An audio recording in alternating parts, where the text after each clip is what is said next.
All right. Welcome to the Heroes You Deserve episode 12. I'm Henry. I'm Mike. I'm Richard. And this is going to be the review of Captain America Civil War, Captain America 3. We all watched it last night, and so we are ready to tear it apart. Right? Right, so Yes. be warned, we will be delving deep into spoiler land. So right now is your chance to pause our video, run to the theater, watch the film, then come back and watch our video. Or walk. I mean, there's no rush. Yeah, be safe. Be safe. It'll probably be sold out. But just be warned, it's gonna be spoilerific. We are gonna be talking about specific plot points or specific scenes, characters, whatever. And so just be warned. Yeah, this is it. Yeah. Last warning. I'm gonna blazing it across the front here. If you weren't listening and are only just kind of half watching, I'm gonna put an alarm. There's gonna be a big spoiler alert flashing in front of you. That's it. This is your last chance. Good. All right. Now that we got that out of the way, where's a good starting point? I liked it. I thought it was awesome as I put it on Facebook. Yeah, you did. Almost immediately after the film, and you drew quite a crowd. I mean, everybody that we know was, of course, there for the Thursday opening. Right. And it looks like Friday was every bit as packed. Yeah. I mean, when we left, we went to the first showing, all three of us. This was at 7 p.m. on Thursday. And we left the theater, and the 9 o'clock and subsequent shows were still queued up outside, and there was a ton of people out there. It was nice to see. Actually, first of all, because we have a really nice theater, so I'm glad to see it get all that business. But in addition to that, it was good to see the first summer blockbuster and having it be a superhero film really get the attention it deserves. And it's good to see movies start early, because back in the day, it was just midnight premieres, 12:01. But now, lately, in the past year or two, they're starting at 7 or 9 o'clock. So maybe to get more money in the box office weekend. Absolutely. And who can blame them? I would do the same thing. Yeah, Thursday's a big day now. Right. And it tabulates towards the weekend grosses too, so it's the most obvious thing for them to have done, but it took them forever to finally grow a brain and decide to do it. And surprising, there's a couple of coworkers that still are not aware of the 7 o'clock or the 9 o'clock. They're all still thinking in midnight screening mode. Yours as well? Yeah. Oh, I'll do the midnight show. It's like, well, you don't have to do the midnight show, but yeah. Do they even make one available anymore? I'm pretty sure. Yeah. So there is an actual midnight show still available. So if you're into that, that's still a thing apparently. Right. So where's a good starting point? I mean, should we dig into it, man? Since you kicked this off. I liked it. It was. I guess you can compare it. I'm going to compare it. Okay. A little bit to Batman versus Superman, because I think there is a very similar outline in the fact that there is a villain that manipulates the heroes to fight against each other. Oh, I didn't draw that parallel, but you're 100% correct. That's true. And so, right? Well, yeah. Yeah. I have a hard time giving Zemo that much credit, and I'll talk about that a little bit later as far as how his plan kind of happened. That is how it panned out, though. It's panned out, but I think Lex was a bit more hands-on as far as directly kind of, initiating it. I mean, he directly talked to... I mean, it was a little bit different, but yes, the basic skeleton is the same. I have issues with Luthor's plans, though. Well, I have issues. Yeah, I mean, of course, but I mean, he was still definitely more hands-on than Zemo was. We're not finding Zemo here. Zemo's plot left a lot to chance. I want to see a meme, internet. Well, so make a meme finding Zemo. Well, but he directly kidnapped Lois. He directly egged Superman. I mean, Superman had no choice. So I mean, there was nothing. I mean, he felt he had no choice, and so he literally went out there. I know where Bruce was coming from. But this fight here between Captain America and Iron Man there was a lot of moving parts to this plan. A lot of moving parts. And just the fact that he let it slip that, it was a doppelganger in the tub. I was even wondering, why the hell did he leave the doppelganger in the tub and then lead people? Oh, I get it. So that Tony would go over there and they would have that final. But there was a lot of moving parts to this plan. And he was really kind of super hands off on it. He was always detached by 2 or 3 steps. I mean, it is the same basic story. I agree with you. I just think that a lot more could have gone wrong for Zemo. Well, I think Luther left too much to chance because the whole beginning scene about the desert scene when he rescues. But we haven't seen that whole scene yet. That was definitely cut out. We saw what we saw. Yeah, we saw what we saw, but you're right. It's just I'm talking just strictly with the ending, as far as the ending of Cap, the Cap movie, and the ending of Justice, because the structure of these movies is very similar. The first 2/3 of the movies are very slow, and there's kind of setting stuff up. And all of a sudden, that last third act is just where everything happens. And yeah, and I mean, down to the scene where Cap and Iron Man are fighting, and then they both remember their moms are named the same. And yeah, then there's like, a lot. Yeah, truce, bro, and everything's cool. And there was a lot of similarities. I just, to me, I'm not giving Zemo that much credit yet because, the Accords had to happen, which means that Wanda's screw up had to happen, and then he didn't know that the group was going to split even before the video was viewed. I mean, there was a lot of things that had to happen. But see, another thing that both movies had in common is that the government was holding the heroes accountable for all the deaths. Yes.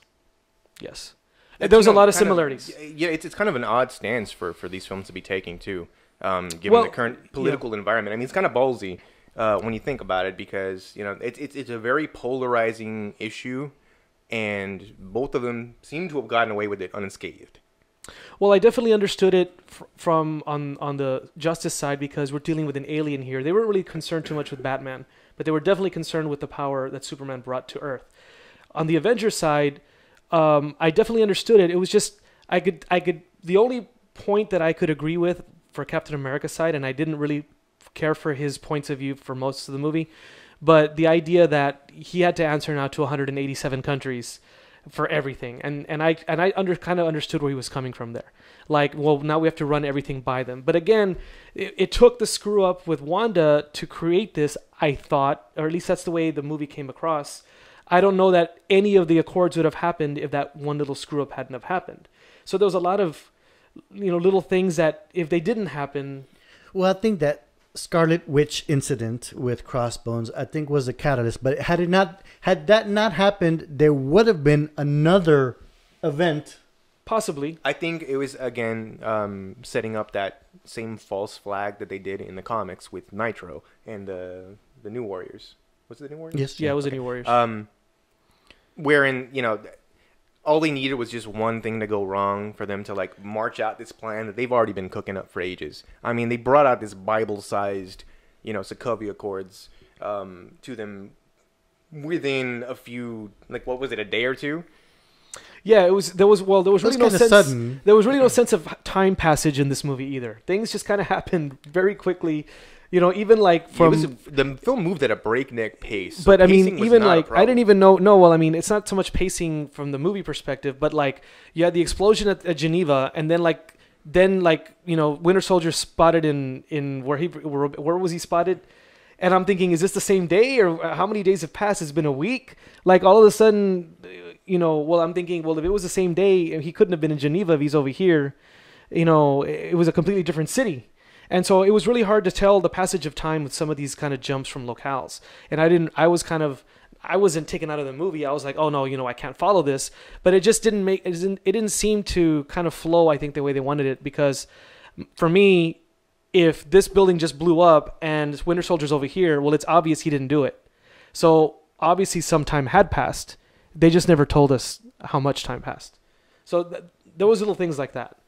I still can't remember the name of this. Well, I mean, at the very least, the chronology was linear. I mean, yeah, we weren't jumping back in time or anything weird like that. Flashbacks. Yeah, nothing like that. I mean, well, no. not to beat up that film anymore, but I mean, but there was flashbacks to Winter Soldier. Well, yeah, they set up the MacGuffin pretty sure, early. right? I mean, which again was.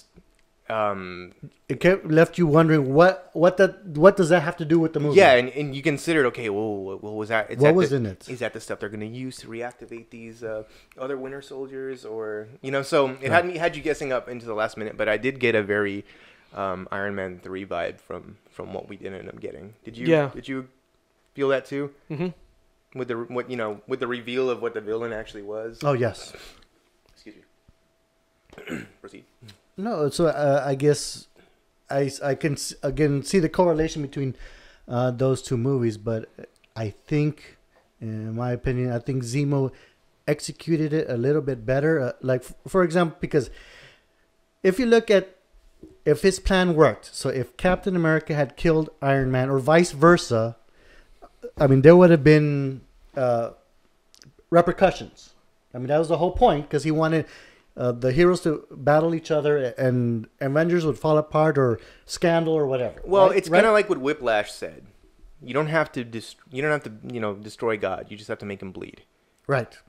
And I think he was willing to go as maybe not as far as having them kill each other, but it was a black eye for them to even be fighting amongst each other so publicly. Right, and plus, and the ending kind of leaves you thinking that the Avengers are not together or cohesive unit anymore. They're not. An obvious Right. rift. There's no, and I don't see how Tony could ever forgive. I don't see that ever happening. Right. And if they do, I think it's a total cheat to the character development that they've given us. I think they really, really made Cap out to mean I never felt this way before, but I totally felt for Tony Stark in this movie. And I mean, it's not that I agreed with Team Cap and Team. That's just marketing. To me, that doesn't mean anything. To me, the fact that Cap was able to do what he did and have zero empathy for what Tony Stark was feeling.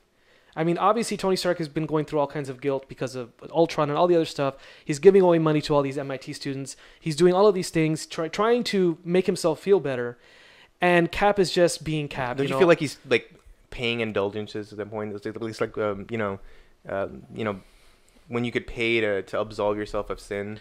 Well, I don't think he knows any other way. I mean, I don't think he knows what he's doing. And even him signing off on the Sokovia Accords was more of that. Yeah. There wasn't any actual. I mean, he probably felt in his heart it was like the right moral decision to do that, to hold him accountable, and he played pretty fast and loose with some of the language that they were throwing at him. He seemed very okay with the control, thinking, "Oh no, we can back in the safeguards; it'll be fine." Only again to get this momentary fix in place so that his conscience could be. But I think he was vulnerable because of the breakup of Pepper Potts and then that confrontation at the elevator with the woman. Yeah. It comes back and hits. So he's vulnerable. He is vulnerable. So the timing of the Accords made him... I think he was just trying to make it go away. He was just trying to appease them, and he was told Cap, you know what? Yeah, okay, we can do all of these things, but let's just not cause any problems. Can we just kind of just be chill for now for a while? Does it have to be like, do we have to be contentious? I think he understood Cap's reservations. I don't think he was blind to them. I just think that, can we just be a team and just kind of, let's just do this for now? And I understand where you're coming from, but he was in a really bad place. Yeah, and his frustration was very palpable. So, I mean, credit again to Robert Downey Jr. for really selling. He was the best actor in the movie, for me. Oh, well. No, acting-wise, as far as range and acting, I mean, I appreciated Chadwick Boseman's performance. Oh God, wasn't he amazing? But to me, that this was definitely Downey's movie for sure. Okay, so I guess are we done beating up? Are we done like I guess going after the nitpicky things, and can we like? Well, we were just talking about the parallels with Batman v Superman because that's what he brought up. I mean, I haven't talked about my issues with the movie or anything like that. We were just talking about Zemo. Oh, well, then we can. I guess that's enough in regards to the comparison. Yeah. So hashtag finding Zemo. Make it happen. Make it happen. All right. I guess moving on to the next topic. Okay, so the next topic, I guess, let's start off with what we liked about the film, and then we will touch on what we don't like. So I guess that's fair. Right? Okay. Yeah. I liked Ant-Man and Spider-Man. Weren't they awesome? They were awesome. Giant Man. I'm gonna fanboy out. I don't care.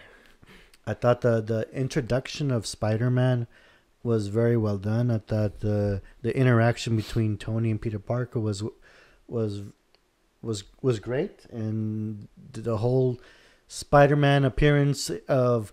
And I look back at our trailer. We didn't think all three of us didn't think Spider-Man was going to have such a big role. No, we thought it was going to be a perfunctory. Oh, hello, Yes. I'm Spider-Man. Right. I got your shield. Right. And then whoop, off he goes. Right. That's what we all thought. And he played a major role. And And I think that was one of the best Spider-Man fights. I mean, on screen, in real life, I mean, I think that was him. The fanboy, young, teenage, overwhelmed fanboy, but fighting them at the same time. You know, oh, you have a steel arm.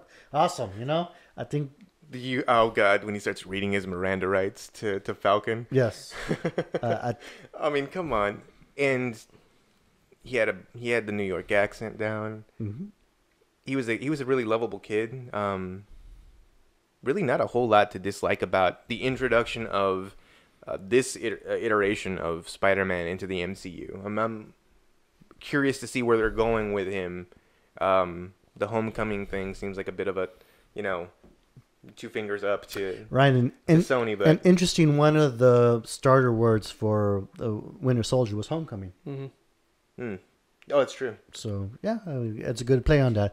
But I thought we were all also kind of worried about how they were going to introduce Spider-Man, how they were going to introduce Black Panther. But I thought it was very well done. It made sense in the context of the story of his introduction, a brief origin, kind of, sort of, how he came to be and his place and how he in took the up film. the mantle, right? And man, did he nail it. Right. And I was surprised. We had a really lively crowd for our showing, and the pop that Black Panther got was really, really awesome. I'm like, hey, these guys know Black Panther, or at very least, we're excited to see a new superhero make his debut. And man, he was a badass. I mean, Richard. Even you. I'm not trying to pick on you here, but look. You liked Black Panther's entrance. I mean, you've said as much to us in private. I've always tried to be as fair as possible, and I've always said if it's good, I'm going to tell you that it's good. Oh yeah, you've always shot straight. I mean, we give him shit, but honestly, he shoots straight. He's never, just being contrarian for the sake of it. What we get from Richard is always he's never blacklisted or blackballed. Oh, I was really impressed with the presence of Black Panther. I thought that it was done extremely well. There was 3 characters, and only I'm sad to say. I mean, I'm not even talking about Downey's performance because I really enjoyed Downey's performance, but there was just really 3 characters that I looked forward to seeing on screen in this movie. And unfortunately, Ant-Man was not one of them because I kind of thought they wasted him a little bit. I mean, yes, Giant Man was pretty cool, but I didn't get to see Paul Rudd enough, I thought. And part of Ant-Man's charm is... I agree completely. Paul Rudd. I could not have gotten more of him. I could have seen more Paul Rudd in this movie, and I don't think... I mean, even his lines were just kind of like, oh, man, I wish they would have given him a little bit more. There were a lot of characters. Well, yes, but, they really gave a lot of love, in my opinion, to Falcon. I thought Falcon, in this movie, was the coolest he's ever been. I thought he had probably some of the funniest lines, some of the best lines. And it makes sense because, I mean, if this is a Captain America movie, Captain America and Falcon are connected at the hip. Sam Wilson is where but they really gave him his due. I mean, he literally was the trinity of, if you think of this movie, was Iron Man, Captain America, and Falcon. Because Falcon had almost as many lines as the other 2 did. And he was kind of like the everyman voice. He was not as principled, I guess you want to say, as... I mean, he was following his friend, and he believed in his friend, so he was on Team Cap. I mean, this is very much like when his line from Winter Soldier. He's like, hey, man, I just do what he does, only slower. Right. I really, really liked Falcon a lot. I really liked Black Panther a lot. I definitely can see myself enjoying a Black Panther movie if this is what we're seeing. I am really stoked for that. And that's contrary to what you had also mentioned. Well, in the trailer too. Again, I don't know anything about the character. Right. So you see, a lot of times when people have a bad experience at the movies, it's because they have expectations about what this character should be. Okay, we're already having issues with the Joker for Suicide Squad. Yeah, you mentioned that. People wanting to own the character. Yeah, I mean, people want their characters to be a certain way, and when you have something like Black Panther, which I didn't know anything about, I already was in. I'm hooked because I don't know. I didn't have any expectations. Yeah, your cup's empty when you're going in. That's great. And some people say, well, it's because they did it exactly like the comics. Well, maybe they did, maybe they didn't. But I know that before this movie was even announced and before the Black Panther movie was announced, nobody really read Black Panther comics. I mean, let's not lie to ourselves. He's not top tier or second tier, maybe third tier character as far as the comic books are concerned. So for them to be able to do this with a character like this character, And for him to pop, like you said, the way he did, and carry the presence that he had. I mean, he was super regal. Before the Iron Man film, you could have made that same argument for Iron Man. Because he was, I mean, nobody was buying. But they haven't really done the same with Hawkeye, for example. Hawkeye is just kind of like an afterthought, and Black Widow to a degree is as well. Well, I mean, he's very utilitarian in his actual on-screen use. But you see what I mean? How some characters, I don't know if it was the actor, I don't know what it is, but it worked with him. I like Jeremy Renner. And of course, Spider-Man was really, really good. I really enjoyed all of his scenes. I thought, he was just funny enough to be Peter Parker without overdoing it. I think, I'm not sold. I'm not sold on the genius of the Russo brothers. I think they need a lot of work with their visuals, but they do know Spider-Man. I mean, I think this is the best Spider-Man we've ever had on film. I've never been a Maguire fan, so I really don't care for the first 3 movies. I kind of like Garfield's first movie. I liked him, but I really liked what they did here. With Tom Holland, everything was perfect. It was pitch perfect, and it did put a smile on my face. It wasn't enough for me to think this whole movie was amazing, but I definitely wanted to see more of him. Spectacular, perhaps. Yeah, or spectacular, or even superior. Let that be a movie soon. And it was nice also to see and I mean, I didn't expect to see hot Aunt May. That made me. That kind of really took me out of that. I'm like, oh, we're doing this. So this is what we're doing. Okay, I'm so okay with this though. I mean, Marissa needs to work, but plus her last name, Academy Award winner. Her last name sounds like the character's name anyway. Tomei, Aunt May. Yeah. So and Tomei. So for me, those were the things that I really liked the most. Anything that had to do with Spider-Man, anything that had to do with Black Panther, and basically any scene that had the Falcon in it. Sure. Did we touch on everything that you liked? I know you kind of. Oh yeah, I was trying to. Honestly, yeah. You. I mean, aside from that awesome airport fight, the movie culminated in that. I mean, sure, things happened after that, but that was the climax of the film. I mean, there was an end scene. You probably couldn't. And then fight. There was even a fight. There was fights after that, and good ones even. Right. But that was what the film culminated in, this awesome airport fight where we saw everybody sort of. I don't know. There was a lot of There was a lot of weird character choices here. I mean, but it was kind of cool because people were like fighting each other, but. You could tell they were holding back. Everyone was holding back, so what we saw was a superhero exhibition bout, if you will. And I didn't hate it. I don't think Winter Soldier was holding back. Oh, he was probably the only one really going in like, okay, you're gonna punch me, I'm probably gonna snap your leg. I think for the most part, he went hard. I think Paul Rudd inadvertently went hard, or Ant-Man, yeah. Ant-Man went hard, but he was a giant. For the first time successfully, and he was pretty pleased with himself for having done it in one of the funniest scenes I've seen in forever. His little when he's like, "Yes, I nailed it, and I'm a giant. Come at me." Watching everybody react to that too was just. It was a lot of fun. The film was fun. Again, it culminated in that really fun scene, and in a film where you have some pretty deep. Subject matter, it was nice that some fun could still be had. Because this could have been a really bleak film if they really stuck to that really dark subject matter. Though I would have to say personal responsibility versus, being, I guess, part of a larger body that is governed by... government control or personal control. I guess that's what it came down to for Steve and for Tony. And speaking of large bodies, do you still consider this a Captain America 3, or do you consider this an Avengers? You can make the argument for it being an Avengers film. It is an Avengers film. For the fact that every one of them, save Hulk and Thor, were present.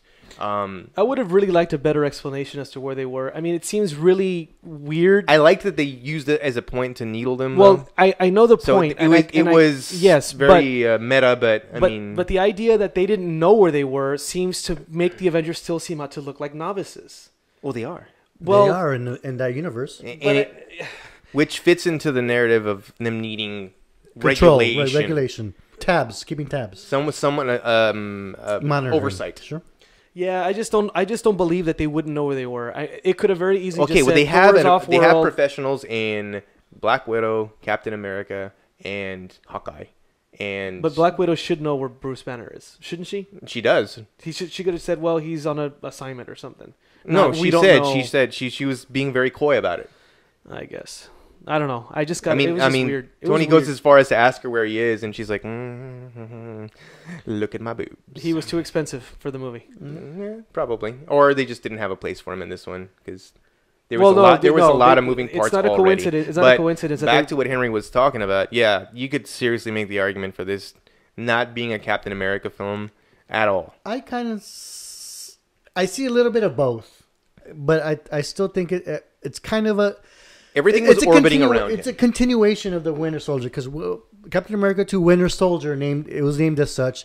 I think it was all introduction and of the. Well, Richard made an excellent point during our pre-show interview that this is more a Winter Soldier film than Winter Soldier was even. Yeah, I mean, And it was, and you know, this the film movie was good for it because it's a really. the movie was all about him and the 5 Winter Soldiers. I mean, this should have been Captain America Winter I know, Soldier. and that was such a tease. Well, I think part two was the introduction of Winter Soldier That should have been and Civil who War. it was, and this was kind of like now that we know Winter Soldier. I mean, now how do we deal with? Yeah, we're gonna put some meat on those bones. Yeah, how do we deal with something that can easily turn him into a bad guy? I mean, it's kind of still a continuation of that story. Yeah, I mean, when you test his loyalty that way, Right. I mean, there's really only, you know, Tony says, we were friends, right. but not that kind of friends. Not going back to the 40s. I mean, I think his expectations were a little high of what their friendship was. I think he took them being chummy as them being friendly, which is not at all the same thing. Yeah. You know, they work together. You and I work together. Yeah. But Are we chummy? we're chummy. We're friends. Yeah, That's We're friendly. That's really cute. We're in public now. I mean, not. We're gonna say it on camera now. It's a love that Yes. dare not speak its name. It's All the right, beards. yes, it's like the Velcro. beards. Yes, it's the beards. All right, so I guess we all discussed what we liked. Yeah, I think we all landed on the same place too. Yeah, pretty much the popular points are the fights and Black Panther, Spider-Man, Ant-Man. I think. I guess we can move on to what we did not like. Right. Right. All right. So now we're moving on, and we're going to discuss the parts or the points or whatever about what we did not like about the film. Right? Yes, we're good. Yeah, I believe it's that time. Okay. It's that time. And Mike, since we were just talking off camera, I'd like for you to start. Okay, I have one Okay. glaring problem with this film. Okay, shoot. Okay. A lot of the comedy, even though it landed, was very misplaced. You know, some of it was very organic. The Paul Rudd jokes. Obviously, I mean that's what he's there for. But some of it, Like what? like specifically, Sure. like when he's kissing Agent 13, Mm-hmm. and they cut to the bro thumbs up. Sure. Way out of place, man, considering what they were about to go do. Again, it didn't take you out of the moment, but it was enough to like really make me go like, are we seriously? Are we doing this? Are we throwing in the yucks just for the sake of yucks? It's And Marvel. again- it's a Marvel movie. I know it's expected, but I mean, make it organic. They did great with it in other films. Some of this was just, egregious use of comedy just for the sake of getting it in because that's brand. So, I mean, I get why they do it. I know that it works cinematically. I know that the crowds like it. But it's a little disrespectful to the storyline when you're about to do something serious and you just, give a little wink and a nudge for the sake of it. I get it. The jokes were good. They landed. They were funny. They were genuinely funny moments. I mean, even in the crowd we were in, everything that was meant to be funny got a laugh. Everything that was meant to be awesome got a cheer. But again, some of it was a little ham-fisted. Even the entrance of Spider-Man, even the hero pose of the Black Panther, while the character certainly deserved that moment, didn't feel very organic. It's not a detriment to the story, but cinematically it wasn't quite right. It just didn't quite fit. They should have made better choices with how they portrayed the character's introduction. That's just my opinion. And then of course, like I mentioned, the jokes. You don't need to shoehorn them in. You already have the formula for integrating them organically. The characters are inherently funny. Scott Lang's a funny character. Peter Parker is a funny character. There's no need for extra jokes. You don't need to make Hawkeye funny. You don't need him. I mean, Falcon, when he's funny, it's that dry wit. So it's really cool when he is, because he's bird costume. Really, you're killing me. Yeah, that was good. But again, really misplaced considering what just went down. Well, okay, so it's a perfect segue to my whole problem with the movie is that it's supremely formulaic. First, the movie is supremely formulaic. All Marvel films and to a point now, people are say, well, they're successful, so deal with it. Yes, and that's fine. But some of us actually go to a movie to witness a cinematic experience, not just another blockbuster. I don't disagree with that even a little bit, because this was a complete by the numbers Marvel film. It was. And I think my biggest problems with the movie stem with the directors. I just think they're not ready to be handling stuff like this. So would you admit they did an admirable job considering how green they are? I think that what helps them was they've directed TV shows before. Well, they're TV directors. But this is their. I mean, they're in the big show now. They did do The Winter Soldier. I had my issues with that movie too, but I'm not going to talk about that movie. Would you say there were similar issues with the Winter Soldier that you found in this film also that could be attributed to them? I just think that characters make decisions based on to service the plot, that they don't necessarily follow any rational reason organically. And you use the word organic, and it's just things happen because the story needs them to happen, and I just didn't feel like it was real. Like, okay, I totally understand why they're doing this. Okay, I totally understand. And it goes to you're joking where we shouldn't be joking right now. I mean, there are some really serious character issues with Captain America in this movie that I had problems with. They really, I mean, he felt no empathy for anyone. He was right and everyone else was wrong. Who is he? Captain America himself? Okay. I mean, he came across as a super douche. Now, I understand if you agreed with his philosophy, but it was the way he carried himself about that philosophy. Like he didn't even try and look, yeah, I'm listening, but I'm only token listening to you.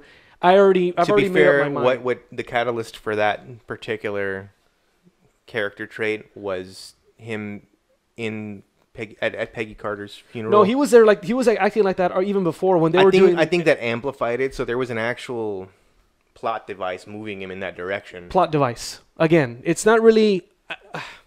It's look. I can understand you feeling sympathetic because you lost someone, but to be a total dick and not feel any sympathy or empathy. It wasn't just the loss. It was when it's not enough. It's not enough. Sharon for me. was reading her eulogy and said that she stood against things, even though the world was telling her she was wrong. No, it's not enough for me. When you're dealing with someone like Tony Stark, who's done everything that he's funded the Avengers, he's done everything that he has done. Yes, he has his character flaws, but so does Steve. And then the moment that happens with the video, and I mean, he had to have understood how it would affect him, and it didn't seem like he did. It just seemed like he fought him because he had to defend himself. And then, even the way he threw his shield down, I mean, it was just. It was a cold way to be, and then at the end, he's breaking everybody out. So what? Nobody has to answer for any of this. Is that what they're teaching us? That not even Cap has to answer? I mean, sure, he made it out, but the other ones made it. I mean, at the very least, you know what, Scott, you're out. Falcon, you're out. At least I should put myself in because I did break the law. He broke the law, regardless if he was right or wrong. It doesn't matter. And it was just the way he carried himself. That's actually closer to the actual Civil War than we got from most of the film. than we got from most of the film. No, I don't disagree with that at all. But that's as close to the actual Civil War storyline that we got at all. And I'm telling Captain you, America was very okay with being a criminal for a good reason. You know, he felt like, okay, yeah, we're totally criminals at this point.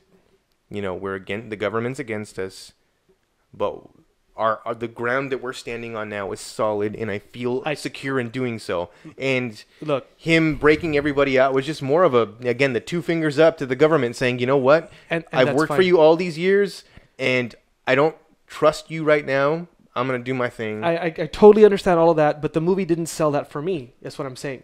It's like we're picking and choosing. It's like, oh, I guess, because it was like that in the comics, I'll go with it. But since I'm not familiar with... I'm not saying that exactly. I'm not familiar with the comics, so I'm just going by the movie. I know there was this big thing. I agree. That's fair because you don't have that to inform your... I'm just doing this as a movie review. I'm reviewing the movie, and I know it was inspired by Civil War, but I know it wasn't Civil War, right? I know it wasn't that story. No, not nearly, no. Okay, so... I'm watching this from just point A to point B to point C, and at the end, Rogers comes across as just a really uncaring, you know, it didn't work for me, and I don't understand how on earth they're going to redeem that character without and have Tony okay with him even being in the same room with him, or any of them. I mean, they're fugitives. What are they fugitives? Pretty much. How are they going to do anything? And now people are speculating, well, now that he's going to be in the Spider-Man movie, we're going to see the Iron Spider suit, and then maybe this is where Peter Parker goes against Tony because he does that in the comics. I mean, how much crap can you shovel onto this guy? I mean, I'm not talking about the comic book stories. I'm talking about in the movie universe. This guy's been shit on for a while now, you know, and it's like almost 100% self-inflicted. And it's like, and as someone watching this, I'm thinking, you know, is anybody actually planning this? I mean, do we know where we're going, or are we just going one movie at a time? Because that's what this feels like. It feels like there's no direction. They're just going one movie at a time, and it's just kind of like... It's definitely on rails, but it's all headed towards the big Infinity War. But that has nothing to... yeah, I mean, that's a different story, though. I don't know. I didn't like a lot of the characters, and also the way, you know, Black Widow just... you know, dicked over Black Panther, and then it's like, we're all just cool now. What loyalty does she have to him, though? Well, she has no loyalties to anybody, apparently. She wasn't, I mean, it was just, and at least... Well, she's definitely more loyal to, you know, Captain America than she would be to the Black Panther. And if it's down between them two, I can see her making that decision, like, well, you know, this guy's kind of an awesome guy that I've worked with for a lot of years. You're pretty cool, but in the moment... You know, tasers. Look, I totally understand where you're coming from, but you're talking about... I'm starting the fight on one side and I'm ending the fight on the other side. That's sort of her thing. That's her thing. And that's fine. But either this is not her thing in the movie universe, though. We can't. She hasn't done this before in the movie universe. Not like this. She's got a back history of the double agent. She hasn't had cause to, though. But it paints her in a really negative light. Okay. That's all I'm saying. Look, I know that you just said that the movie universe is playing fast and loose with the comics. Mm-hmm. We can't have it both ways. Okay, yes, if she is this way in the comics, they never really set her up to be that way. I'm not saying that she's like that in the comics. I'm saying that she's never really been... This forced her to become that. It didn't feel organic to me. It just felt like, really, okay, now you're choosing... you're choosing... Again, it's serving the plot. If they were going to... and I agree with this. If they were going to make this point with her specifically...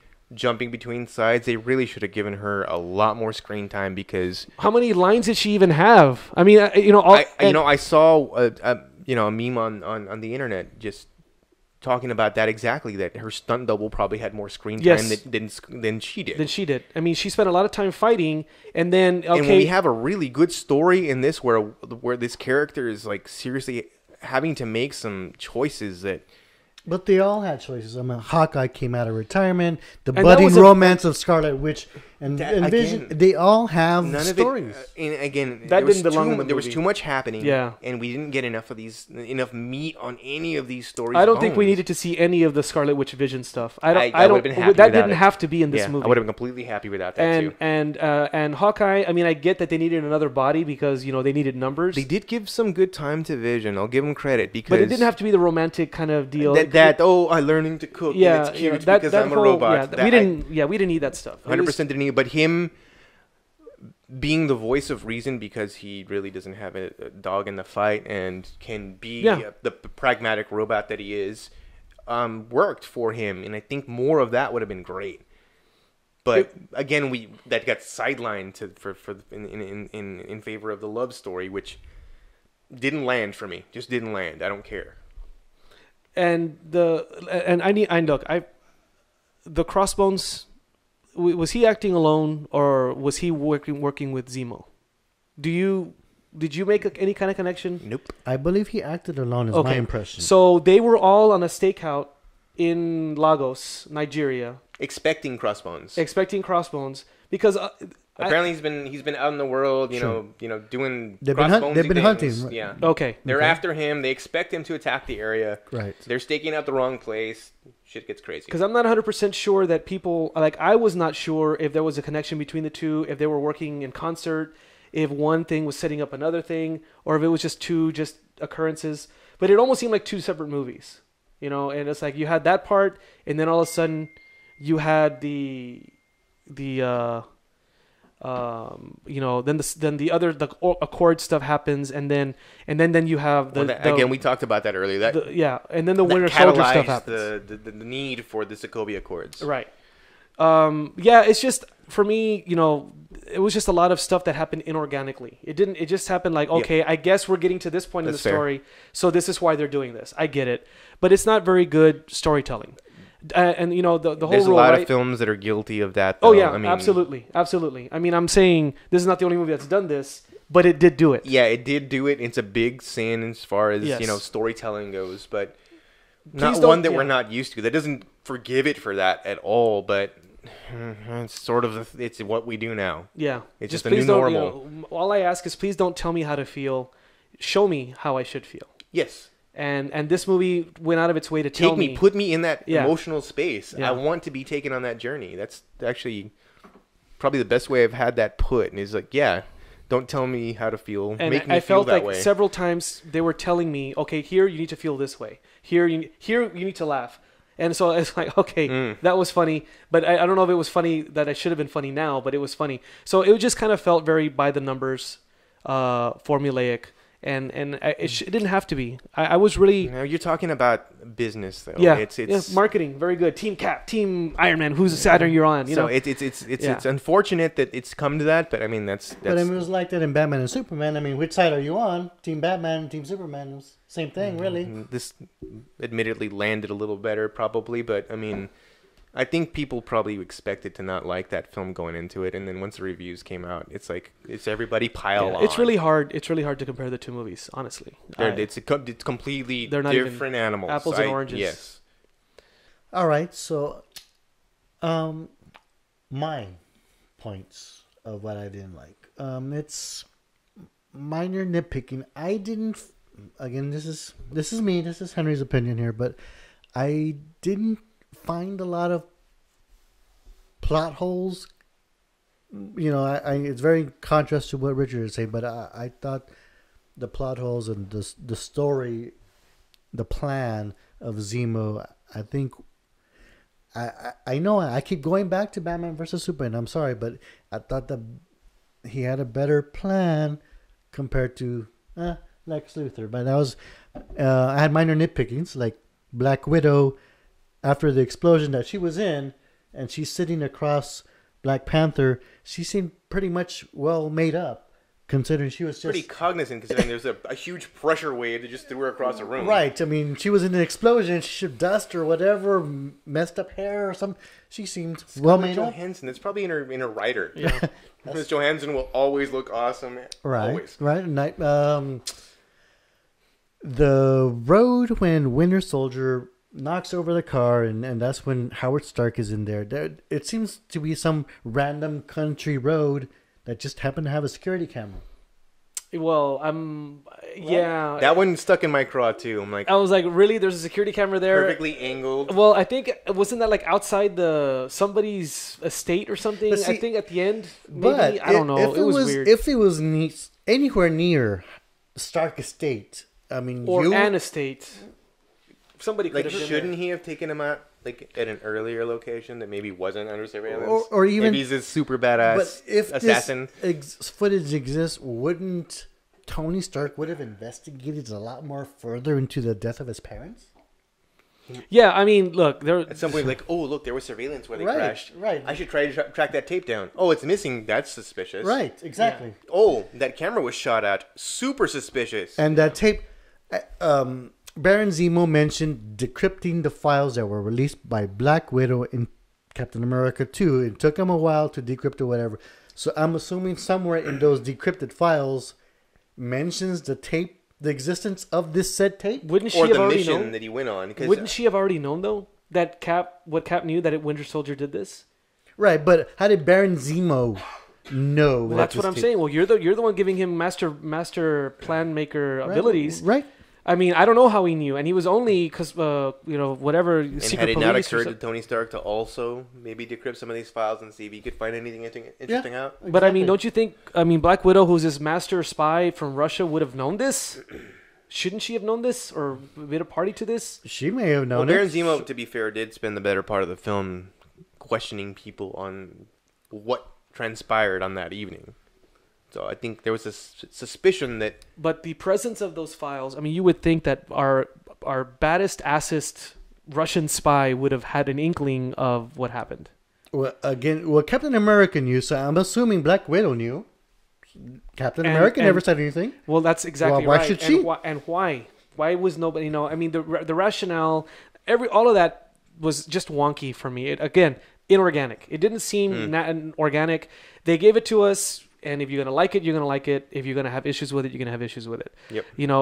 It's all down to what we want to accept, right? I mean, some of us want a little bit better storytelling. Some of us are like, no, they did enough, and that's it. I think they count too much on suspension of disbelief. Yes. And there's a lot of films that are guilty of this. Well, most movies are guilty of it. Yeah, Yeah, it's like, okay, It's just that it's a thing that happened. Yeah, it's just and convenient that enjoy. on some movies people are willing to suspend more than on other movies. Exactly. I think if you like a movie, If you're vested, yeah. right? If you like a movie and there's a lot of nitpickings, but if you like the movie, you're still gonna like that movie. But if you don't like that movie, those nitpickings will say, "I don't like this movie." Again, going back to Batman and Superman, I'm sorry. I'm sorry. Yeah, it's okay. But fair. for some people that nitpick that movie, that makes them hate that movie more so. And just using you as an example, you nitpick that movie as well, but you like that movie, so that didn't really sway you from that movie. Well, because if we're going to talk about Batman v Superman, there were problems. There were story problems. Absolutely, there were story problems. I just felt that I already knew that 30 minutes had been cut out. So it's not fair, that I knew that. So as I was watching it and I said, okay, that was weird. And then instantaneously I said, well, I guess that was something that was cut out. Yeah, but You see what I'm saying? It needs No, to be no. from point A to point B. I totally understand. But I'm saying when you find ways to explain things away, right? If I'm a huge fan of Iron Man or Cap or whatever, and I say, you know what, that didn't make sense. Oh, it doesn't matter because this line was funny and I just forgot about what didn't make sense. So we all rationalize things differently. Now, I definitely had a problem with the Africa scene, and there were some definite problems at the beginning of Batman v Superman. But after the second half, the whole second half of the movie to me was really, really good. But, if we're going to compare those two movies, we can't ignore the elephant in the room. You cannot compare the Russo brothers' eye to Zack Snyder's eye. Civil War did not look anywhere close to as good as Batman v Superman. Batman v Superman looked amazing, and there was a lot of visual problems with Civil War. A lot of them. Yeah, if they there wanted, was a lot of illustrated little characters just flying off the screen, and it didn't look like it was completely made. Now, if we're going to compare the two, then we need to fairly compare the two. Because whether or not you agreed with the story decisions in Batman v Superman, everything else was amazing. Visually, it was amazing. The score was amazing. The acting was fairly top-notch. The only thing that people had problem with were certain story choices. Yeah, the score and was I'll agree pretty with them. forgettable for for Civil War. But in Civil War, there was a lot of problems. I can agree that there were the same story problems for me. I can agree there was Batman v Superman problems and Civil War problems. So those cancel each other out. But visually, you can't compare the two. There's no comparison. And the score and just the presence of the characters, for me, it was just not because you just can't compare Russo brothers visually to Zack Snyder. So is that something you would like really like to see Marvel spend some money on? Is getting seasoned directors? They're not going to do that, though. I know they're not. It's a shame. I mean, they got Kenneth Branagh for Thor, and visually that film is pretty on point.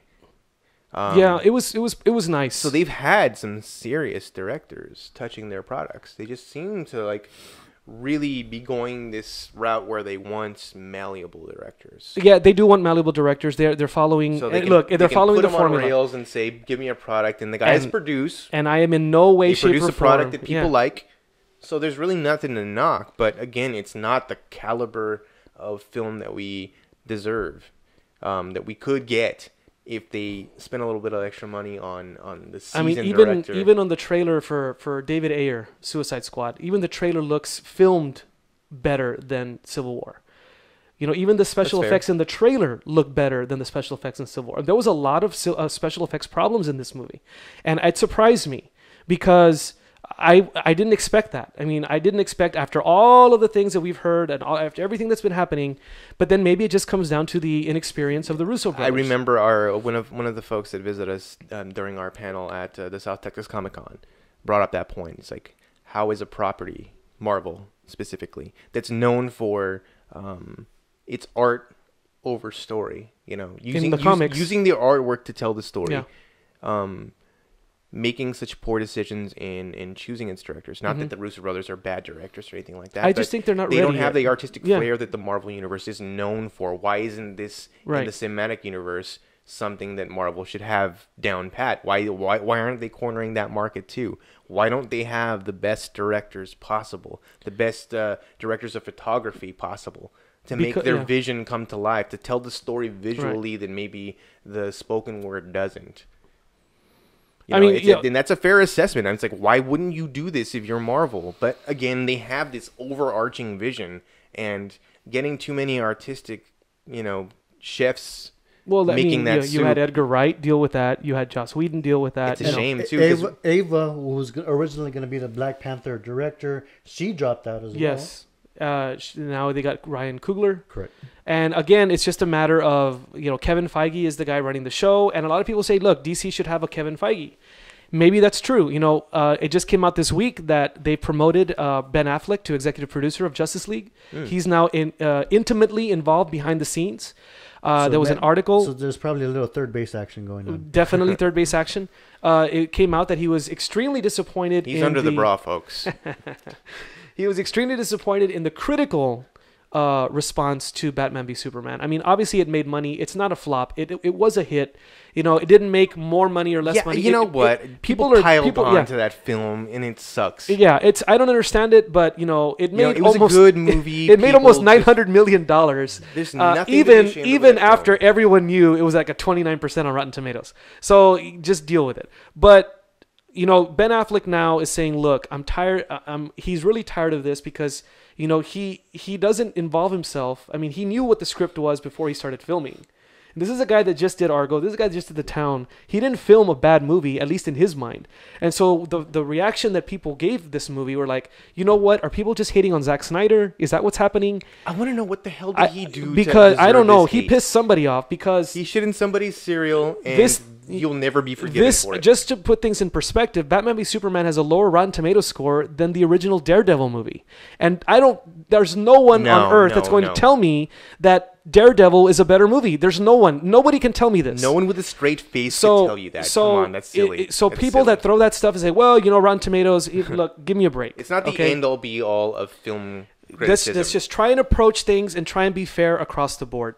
Yes, did I like Civil War? I did. Did it have problems? Absolutely. Of course. And it just had different types of problems than, say, Batman v Superman. But Batman v Superman, in my opinion, the only problem it had were story issues. There were definite story issues and editing issues, but I think that has to do with them cutting stuff out. Now, I'm not giving that an excuse. I'm just saying that's probably the reason why that happened. And if you're this deep into our episode and you're wondering, okay, why are these guys still making this comparison between Batman v Superman? Because it's going to happen. Well, naturally it's going to happen because you got people in either camp that want to make, one better than the other. But what it is, it's each franchise's tentpole film, and they have thematically they're very similar, and it's fair to make that assessment in where they're similar and where they contrast. Obviously, they're completely different films. Tonally, they're completely different films. You know, from it's completely different universes. Well, obviously, there's the style versus substance, perhaps. Yeah, style versus substance, and then it's not even that. It's just a complete different. You know, one company has one vision for their characters and universe, and the other company has a different vision. Marvel has vision. Marvel has vision, but they also have literally have vision, and they also are very formulaic, and most people agree with this. You know, it is Disney. Disney has Pixar, and Pixar is very formulaic. Mm-hmm. You know, Disney knows what works, and they're going to keep doing what works. And, you know, it's a business, and they're making a lot of money. It's not a bad model. It's not a bad model. It's just not very fun for the comic fan who wants to see that little bit extra. And at some point, those people are going to kind of just you again, going back to our panel, you said it. They're not writing for us. No. It sucks. I mean, yeah. If you're watching us, you're probably a hardcore comic fan. They don't make movies for us. It's not for you and me. It's for, you know, general audience. They want the most butts in seats, and there's not a whole lot of us. It's Disney is amazing at doing this. So, you know, kudos to them. You know, but just because they're excellent business. Hey, Warner is in their infancy with their and that's another thing. And that's another thing. If we're going to compare these two movies, we're talking about movie number 12. Infancy. It's not at all fair to compare. It's not fair to compare the where two they movies. Stack up to each other, because we're only just getting started with the DC universe. So plenty of room for improvement. Not like we're starting at a very low point either. We've got 2 solid properties under our belt. So I'm excited. You know, we'll reel it back into Civil War. I think we're ready for our grades. I think we are. Yes. Let's decide how we. Okay, well, I know people may think that I did not hate the movie. There was a lot of things I really did like about the movie. I just, again, missed opportunities. I think that it could have been. I'm not gonna lie. I was nervous because I was such a big fan of Batman v Superman. There was so many things that I liked about it, and it was hard. Trying to explain away the problems that it had, because I accept that it did have problems, and there are some fans that just say no, everything was perfect, it was amazing, best movie ever, and I can't do anything like that. But so going into Civil War, I thought for sure this movie is just going to be amazing. You know, all these initial reviews, blah blah blah blah blah. But now that after watching it, I'm going to give it a 7. I'm giving it a 7 out of 10. I think it's a passing score. But, for me, like I said, the 3 best things were Spider-Man, Falcon, and Black Panther. And without those 3 characters in the movie, it's not a very good movie. That's just the way I looked at it. So 7 out of 10 for me. I liked it. I thought it was awesome. #Facebook. And I'm gonna give it a 8.5 out of 10. Wow. Right on. I think I'm a little closer to Henry than I am to Richard. Also, maybe I don't know if I want to give the extra 0.5, but it's a solid 8 for me. I was wavering on the 8 or 8.5. I don't know that it deserves an extra half point. There was enough wrong with it to where I'm not gonna completely fanboy out and say this is my favorite Marvel film of all time or favorite superhero film of all time. But it was pretty damn good. I had a good time watching it. It is fun. It is a fun movie. It's a fun movie. There's a lot of really good action in it. It's paced really well. And it's a long film that doesn't feel like a long film. And that's always a good sign for me. When you got to... You're not checking your watch. It did kind of drag for me at the beginning a little bit. For me. Maybe I thought I got off to a really fast start and just never stopped. Again, but that was my thing too. Yeah, that's fair though. I mean, for you, it may have seemed that way. For me, I was like, oh, we're done. Shit. I was bummed that the movie was over. I mean, I wanted more. Yeah. Which is Marvel's MO. They always leave you wanting more. They by the numbers. That's my MO too. And with that, we leave you. So feel free to comment below. We're on Facebook. We're on Twitter. And like, subscribe. Feel free to counter on any of the points that we made. And thank you very much for joining us. And see you next time. Bye, everybody. Bye, guys. Bye.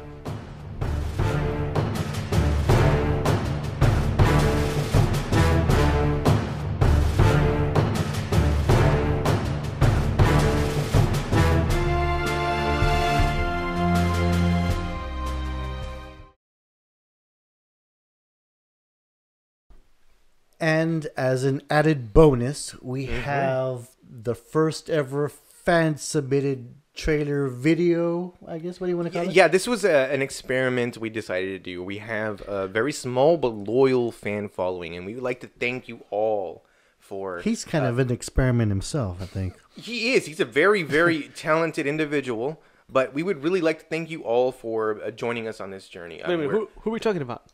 Our fans in general. But whose video are we 40 talking subs. Now, we have a very special individual who has submitted the first ever fan review. Now, this may be a larger segment in the future, but I think without any further ado... Who is this again? This is the one and only Barry Barry Tarver. Tarver. So I guess... Wait a minute, the Barry Tarver? The Barry Tarver. I have 2 of his books. Self-help... this same Barry Tarver. That's the same one. I can't wait. I can't wait to I watch know. Like, I just got followed by THYD on Twitter, and I thought I'd hit it. But now that Barry Tarver... Barry Tarver... Oh, my God. I can't wait to see this. Subscribe to us on YouTube and submitted a fan review. I'm beside myself.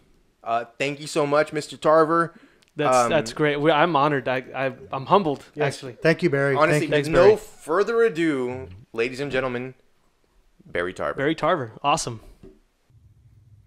Hey there, true believers. My name is Barry Tarver, and I'm a motivational speaker. But on the side, I review movies. And today, I'm going to tell you my thoughts about Civil War. Captain America Civil War. Now, this movie had my tummy turning the whole time. I don't know if it was 2 hours or 1 hour, because everything moves so fast. First, you got the Iron Man. He's zipping around, zippity zip, zip, zip, minding his own business. And then you got the Captain America, and he's like ping, ping, ping, ping, ping. And then they get into a fight.